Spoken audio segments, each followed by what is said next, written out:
Speech class. Oh, oh, oh, I'm excited. Speech 3. Yay! Yay! Okay, shh. It's really early. Oh, it's like 4:30 or something. I'm sorry about the lighting in here. Okay? Hey, couple of things you need to think about before you even start speech 3. I know. We're still trying to wrap up speech 2, some of us. Okay, but the rest of you clowns, you can start thinking about speech 3, and I strongly encourage everybody in class to listen and take notes. Here we go. Here we go. Speech 3 is a little bit different because the general purpose now is to persuade. Remember, the first thing y'all should do, you should look and try to figure out, why. Why are you talking to this audience?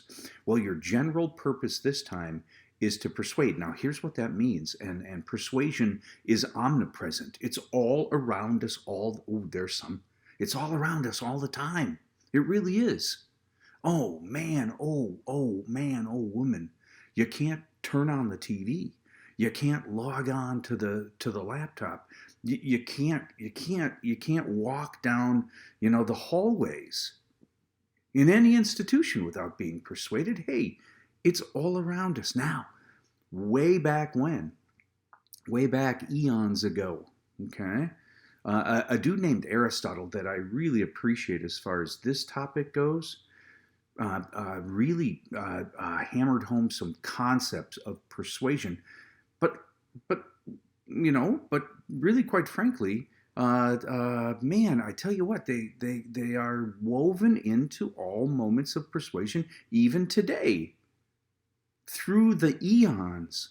So let's study them. In case you probably maybe want to get your way sometime, in case you want to, persuade someone to think like you think, because that's the goal of persuasion, to get the audience to think like you think. I'm going to drop in the big picture here, the big picture of today's lecture. Watch. There. Persuasion and the proposition.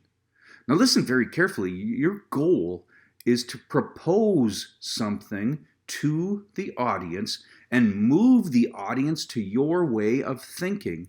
Look at that arrow between the audience and the speaker. The audience and the speaker, there's an arrow there. Okay? All right. We'll take this one away for a minute because I've already introduced two big deals.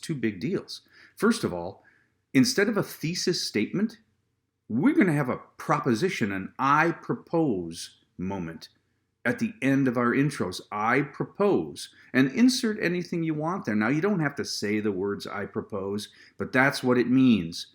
I propose we immediately eliminate motor routes in the boundary waters. Bam! You pound in the podium. Well, you don't have a podium. I propose Lakeville High School immediately shift to year-round schools. That's a proposal. That's a proposal. And we'll come back to how to pick good propositions at the end of this, because that's your homework. All right, here we go. You noticed the arrow between audience and speaker. You want to close that gap. You want the audience at the end of your speech to be aligned with you. In other words, I think we ought to eliminate the motor routes in the boundary waters. There's still 3 of them up there. I think that. I want you, audience, to think that. So I need to bring you from whatever perspective you have right now toward my way of thinking. That's persuasion. Okay? All right, just saying. I'm just saying. And you might have some persuading to do of your own. Well, I know you do for my class, but life is full of these moments where you want to persuade someone. You want to get what you want. You want to get your way.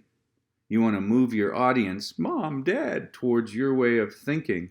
I'd like to go on spring break down in Florida. My buddy Bob Bonacorda. Okay, all right. Hi, listen. Hi, listen. Knowing that your job is to move your audience toward your way of speaking, man or woman, man or woman. Look at this. Look at this next slide. Going to drop in the types of audiences here. Okay. The first one is the hostile. The second one is the neutral audience, and the third is the favorable audience. You have to take your audience into consideration when you're writing this. What was step 2 of building any speech anywhere? Well, step 1 was to determine the general purpose. I'm giving it to you, it's to persuade. But step 2 is to analyze the audience and the occasion. Analyze the audience. Do they hate this idea? Are they neutral to it? Are they favorable to it? And you have to build a different speech. You really do. With a hostile audience, your job is to just move them this much. They are not gonna come all the way over to your way of thinking and storm the Bastille. They are not. With a hostile audience, your job is to open their mind just a little bit. What? Yeah, listen. Let's take that proposition I propose. Let's take that proposition. I propose Lakeville High School immediately shift to year-round school. I would imagine lots of you would be hostile to that. What is the speaker's goal? To move you just a little bit and get you leaving after they hear the speech, get you leaving going, interesting. Never looked at it that way before. They might even still hate the idea. But your job is to get them to go, interesting. For instance, during the speech, you talk to them about, the vacations throughout the year. Year-round school. 3 weeks on, 1 week off. 3 weeks on, 1 week off. 3 weeks on, 2 weeks off. 3 weeks on, 1 week off. And you could go skiing, you could take vacation, you could sit at home in your jammies playing video games for a whole week, every month. And then people are going, still don't, but interesting, more interesting. And then the rest of the speech goes on. Hi, listen. With a hostile audience, your job is to crack them open just a little bit and make them go, With a neutral audience, now listen very carefully, I think we should eliminate the motor routes and the boundary waters. Nobody's really going to be hostile to that, and nobody's going to jump up on their desks and cheer me. Most people are going to go, Most people are going to do that.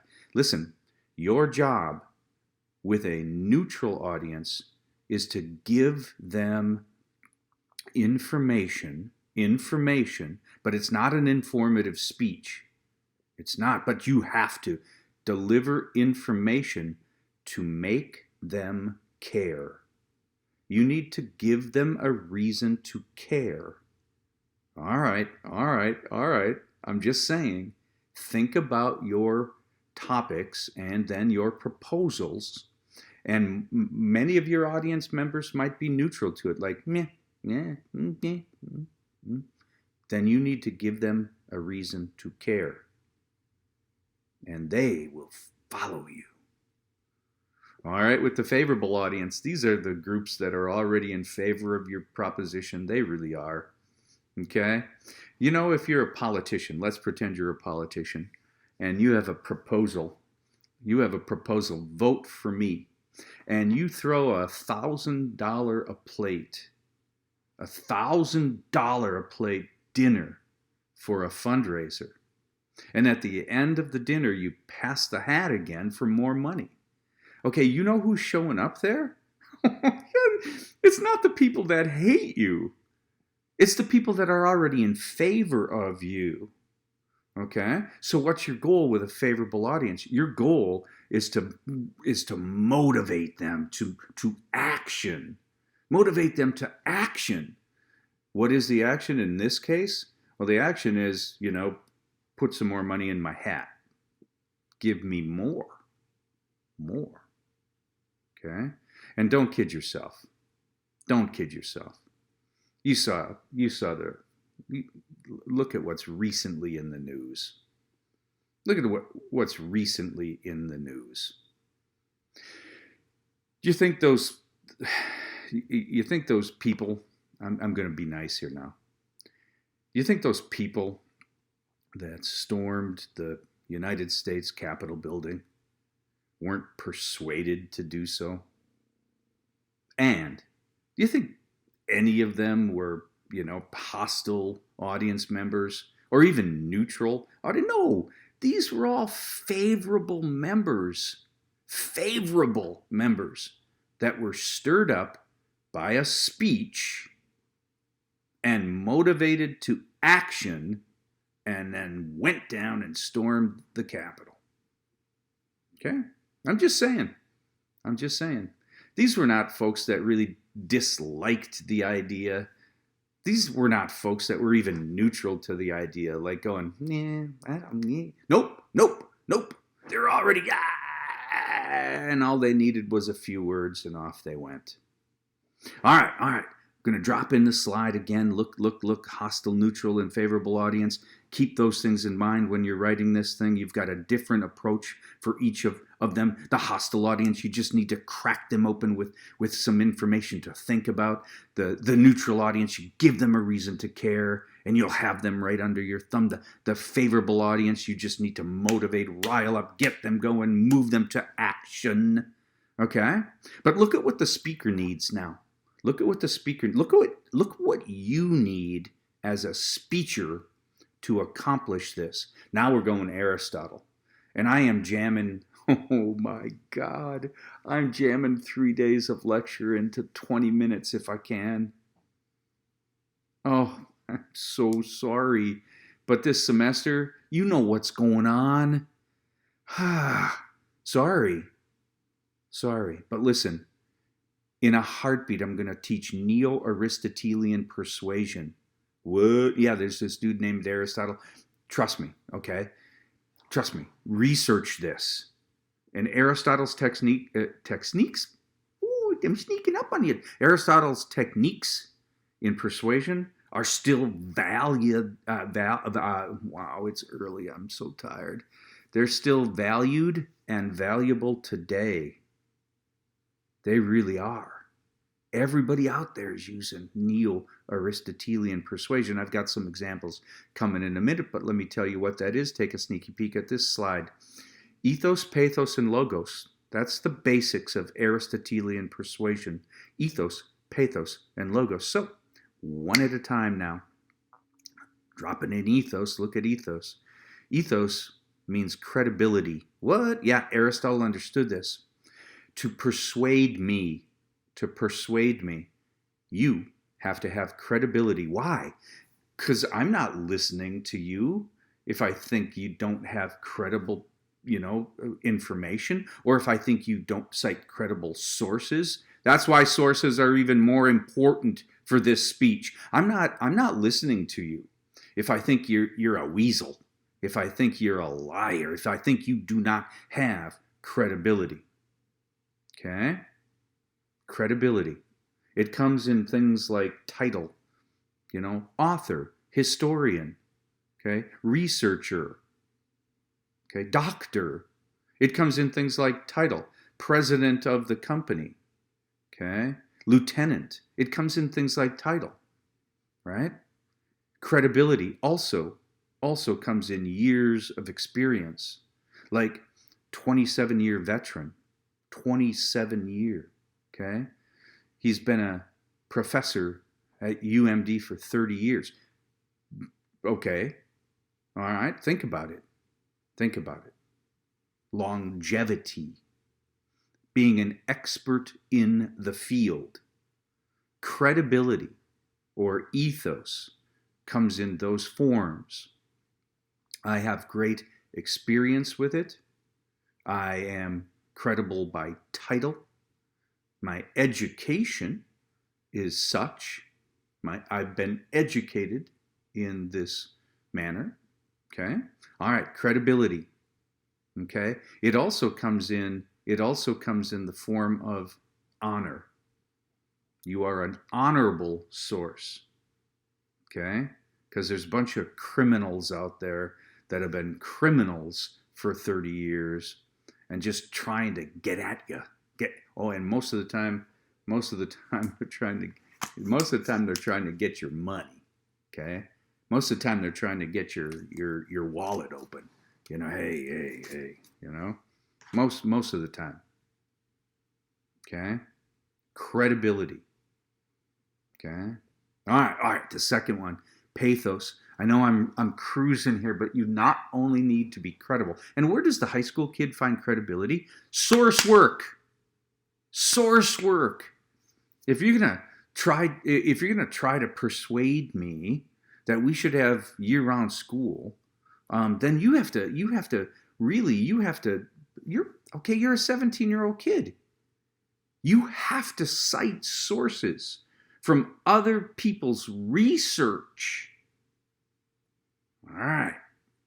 Who are experts in the field. Credibility. You're going to get your credibility vicariously, in other words. All right, we got to keep moving. I'm watching the ticker, the timer. Tick tock, tick tock, tick tock, tick tock. Hey, look. Pathos. Pathos. Okay. Look, I got that kind of silly heart around pathos. Pathos. That's because it's an emotional appeal, or what some people call a tug at the heartstrings. Just understand this. The tug at the heartstrings doesn't necessarily need to be like sadness. It can be any emotion. In other words, it's the speaker's appeal through emotion. You're trying to get the audience to connect to you on an emotional level. Aristotle thought this was super important. I need to make you happy or sad or afraid or angry, right? Storm the Capitol. I need to make you angry. I need to make you, afraid. Okay? And then angry. All right, seriously. And man, I tell you what, woman, I tell you what, I got some examples coming in, I'll show you here, but I want to explain these first because it's on the grade sheet now. Ethos, pathos, and logos. Seriously. All right, the last one, logos. We talked about it before, but I'm going to talk about it now. Logos. Look at it. It's kind of encased in that weird look. I tried to draw a brain around it. Yeah, bad art. I know. Okay, look. Logos is a logical, organized appeal. What? Yeah. You can be the most credible person on the world, and you could have just made me, very sad or afraid. But if your arguments don't make sense, if I for 1 second think in my head, what? Then I'm not buying what you're selling. I'm not.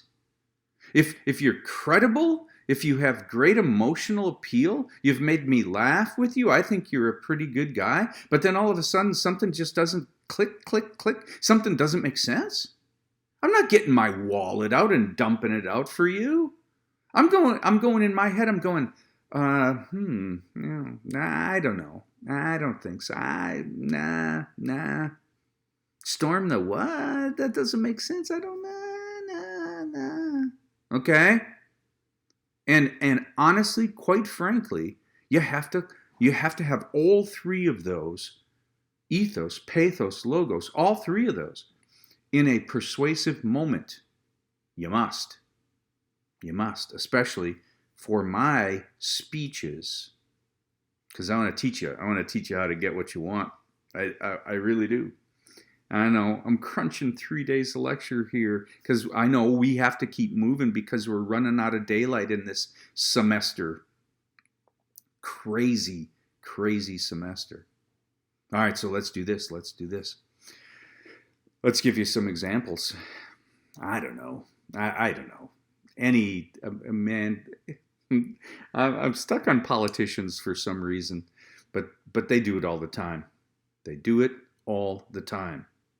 Politicians, you know, will come out and they'll bang on the podium and they'll do something like, if you vote for my opponent, if you vote for my opponent, okay, he will put us into economic ruin. If you vote for my opponent, if you vote, there will be thermonuclear war with China. If you vote for my opponent, okay, right? Fear, fear, fear, fear. Okay? Fear, fear, fear. Appeal to the emotions. Credibility? Yeah. I've been a senator for blah, blah. I'm a bazillionaire who owned business really. I've been a congresswoman for, 15 Congress, lawyer before that. Credibility. Emotional appeal is fear. What's the logic? But if you vote for me, you will become wealthy. We will never fear an enemy. I will fix all the problems in the country. Logic. Okay? All right, let's take it to a better example that we've all seen. We all been watching the TV. We all watch the TV. Okay? And we all see commercials. Every once in a while, a commercial will come on for, and I'm going to change it just a little bit. So every once in a while, a commercial will come on for the Save the Starving Children of Ethiopia. Let's just make it up. Save the Starving Children of Ethiopia. But these commercials. They might come on about, the poor abused animals, or the hospitals that are specializing in child cancer, or the starving children in Ethiopia. Okay? All right, listen. Hi, listen. What's the first thing that happens? No. Not the photos or anything like that. The first thing that happens is some dude or some dudette walks out, and he's dressed in a suit. Credibility. Seriously. Your dress. Credibility. And on his suit is a tiny little lapel pin of a child. A kid. Okay? And the first thing he says is, hi, my name is Tony Mastacholi. Tony Mastacholi. I'm sorry. Okay, the first thing this guy does is say, hi, my name is Tony. And then credibility. I'm the president and founder of the Save the Starving Children of Ethiopia Foundation. Experience. I have 35 years of trying to solve this problem under my belt. Okay? I'm the president, the founder, 35 years. Okay? And now I'm going to ask you to look at this photo now.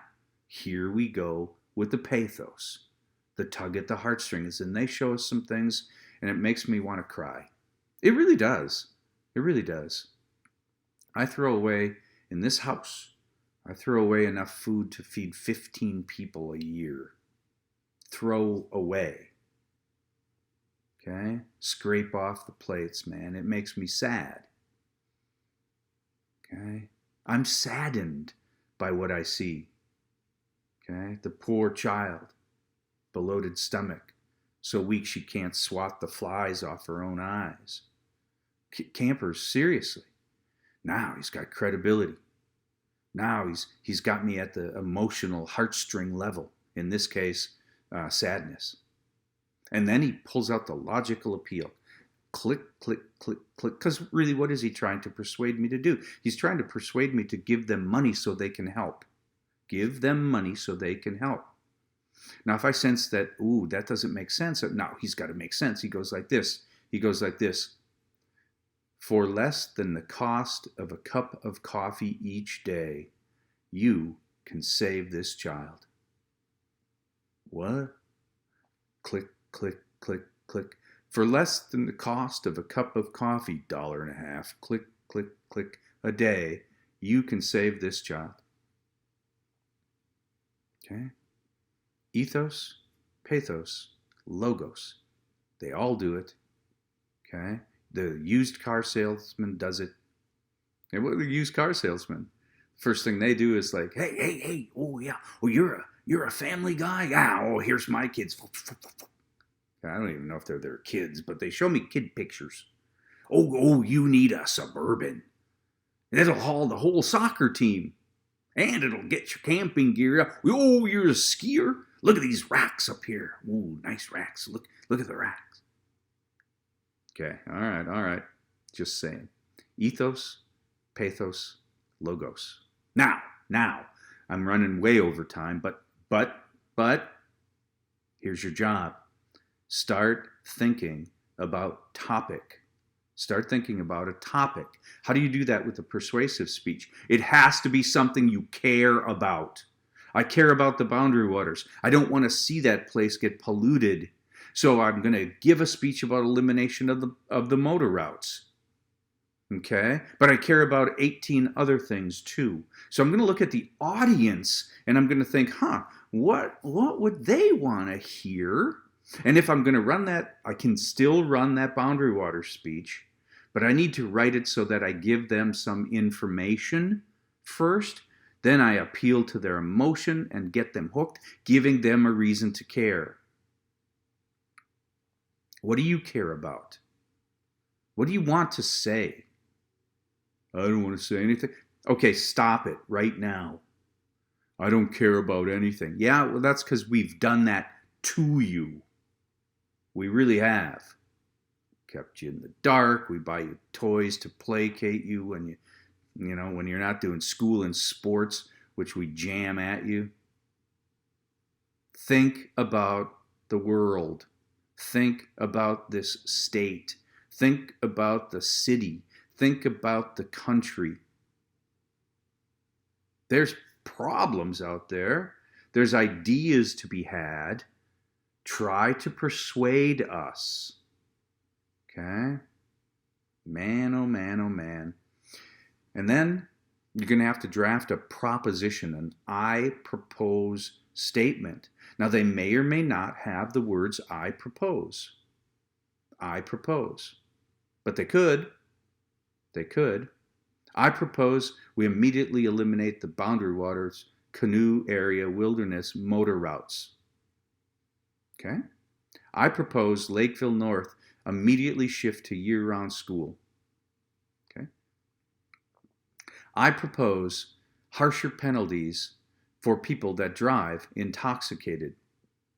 I propose the state of Minnesota should loosen the rules about, curfew, whatever, right? Now, that's a city thing. But you get the message. If something's bugging you, propose something to fix it. Okay, now listen very carefully.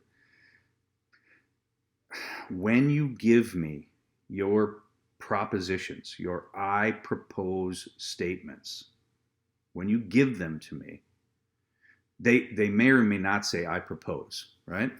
You can just say, we must eliminate all motor routes in the boundary waters.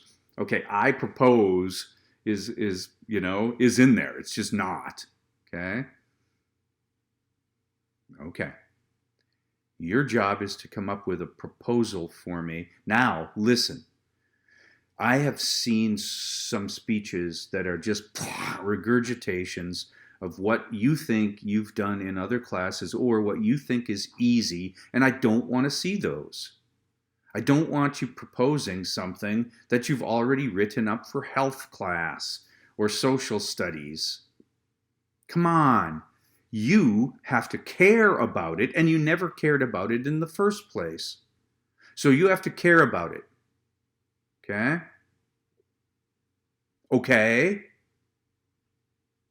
And if you don't care about anything, I know we've done that to you, but you have to find something to care about. So now, look in the folder, look at the assignment about topic and proposition, the I propose statement. All right. Send it to me. I'm way over time. Have a nice day. Keep the smile and work hard.